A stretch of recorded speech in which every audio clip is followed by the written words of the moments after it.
Anthony Davis's conference. So Sam, if you wouldn't mind pulling up our futures tool over at the Props Network, let's look at NBA title futures, because I still think the Lakers are the best bet.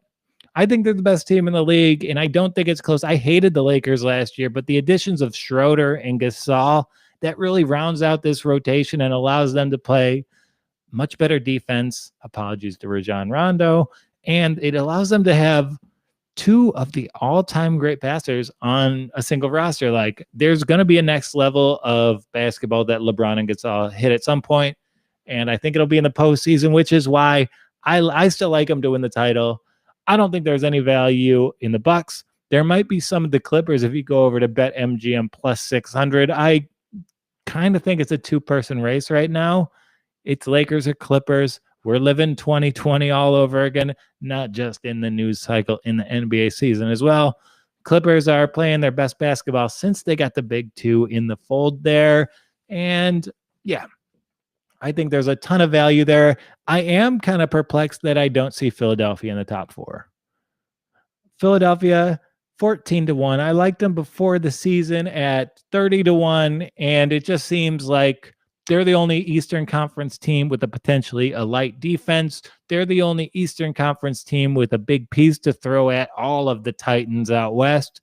So, given that it's been Embiid's season and that I thought the biggest possible upgrade in the NBA this offseason was going from, the worst basketball people of all time to Doc Rivers and Daryl Morey, was a huge upgrade from them. That's like, imagine you're building a house, right?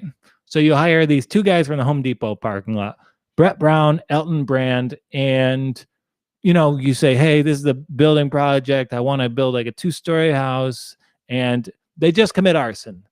They don't know what building a house entails. So they just set it on fire. That's what they do. They have no concept that what they're doing is even wrong. They're just so wrong that anything they'll do is wrong. And you get those guys out of the fold. All your builders that you ever hired, like you've got these great builders. One's from Cameroon. One's from Australia. They're running around. They're fighting. So you get in a couple architects, you get in a contractor with, good employee rapport. People like working from them. They've had success. And you know what? We know they could build a house. So that being said, with the weirdest argument of the show, I kind of like the Flyers for the future on Clippers and the Sixers. Okay, I got another question from